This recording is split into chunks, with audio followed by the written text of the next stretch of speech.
Hello, my name is Donnie, and today we are going to be learning about probability. We will learn about the total number of possible events and permutations. Now, if you're a fanatic of sports, then probably you would have seen probability a lot of times. For example, haven't you ever seen a number that comes out of a certain player in a certain situation? For example, a soccer player, a possibility that he would score a free kick from, for example, 25 meters away from the goal, or a probability of a basketball player of him scoring a three-pointer. Now over here you see a batter and he's trying to hit a ball.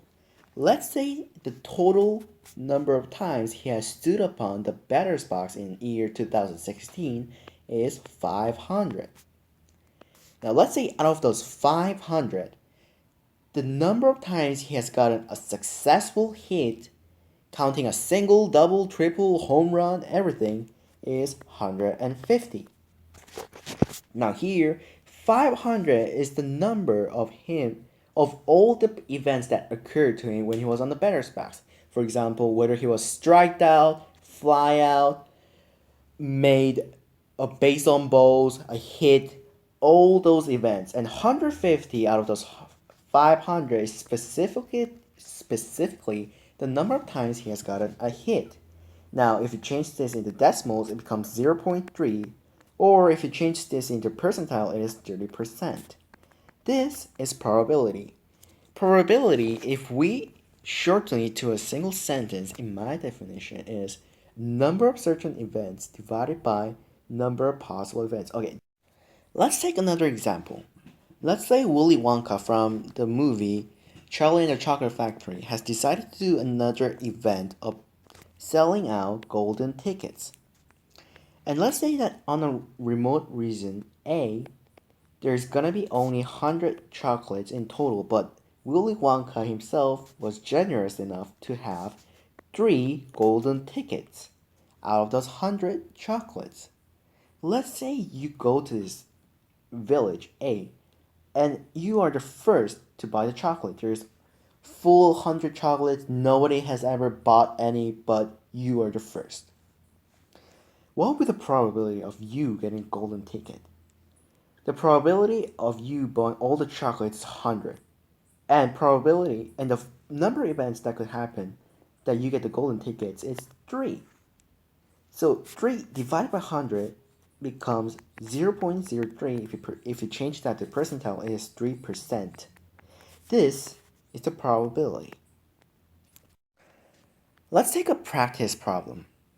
Here, there's a question saying, 4 kids are trying to form a line. What is the number of all possible events of kids forming the line? Now, how about we just give the kids a name? Let's say there's kid A, kid B, kid C, and kid D. When you form a line, there's going to be a first, second, third, and a fourth. Now here, let's draw that line here. Space for the first, space for the second, third, and fourth. Now, if we count one by one, it might take you a whole 30 minutes or an hour, and that won't help you getting a good score in a test. So, what do we do now? Let's think like this. What's the number of events a kid can go to the first place out of this 4? 4, obviously. A can go here, B can go here, C can go here, D can go here. And now, what's the number of events that a kid is a second? We already chose one kid for the first place, so obviously there's going to be only 3 kids left here. And same theory works to the third place, which is going to be only 2 kids. Fourth place, 1 kid left. You multiply all these possible events, and that becomes the total number of possible events 4 kids could form a line, which is 24. Now, there's a much easier way, which could make your life much easier, to calculate the total number of possible events in probability, and that is permutations. The definition of permutation is a way in which a set or number of things can be ordered or arranged. Permutation's usual equation is n p r. N is a total number of sets, and then R is a number of sets that you're going to choose. So regarding the previous question, we can change the question into 4 out of 4 kids, we were choosing 4 kids. So out of 4 kids, we're choosing the 4 kids to be in a line. This equation, if you change it, becomes 4 times 3 times 2 times 1, which equals 24. Now I'll explain how permutation works. Permutation, NPR, if you change it into equation, it becomes n factorial divided by n minus r factorial. Now, what is a factorial here? Factorial is a product of numbers that are smaller or equal to the number n, but it's a natural number and it's bigger than 0. So for example, if we say there's 4 factorial, this means 4 times 3 times 2 times 1. If we have 6 factorial, that means 6 times 5 times 4 times 3 times 2 times 1. Same for the 100. If there's 100 factorial, it becomes 100 times 99 times 98. It keeps going on till 3 times 2 times 1. That is factorial. There are many different features in permutations, and today I will just introduce 2, and next video I'll be going much more deeper. The first feature is that 0 factorial equals 1. Now this may seem strange too, because factorial, we said it's the product of natural numbers that are smaller than n, and n here is the 0 itself. Now, in my level, I do not really know how to prove this thing. You guys could Google it, but that is the rule of permutations. Now, second rule is that NP0 is always 1, and this, I can prove it to you guys. We said that NPR is n factorial divided by n minus r factorial. Now, NP0 is n factorial over n minus 0 factorial, which in the end becomes n factorial over n factorial, which is the same thing in the end, which is equal to 1. This is permutations. Now that we have already studied permutations, let's solve some problems. Number 1 to 4, the blue ones, are the easy ones, and then 5 to 6 are slightly harder levels. I'd like you guys to pause the video and then challenge yourselves to solve the problems. Okay, now let me start answering the questions. I'm positive that you guys have already done the problems. If you have not, don't worry. I'll be solving the problems for you right now. 5p3, that is going to be 5 permutation over 2 permutations, which is going to be 5 times 4 times 3, which is going to be 60.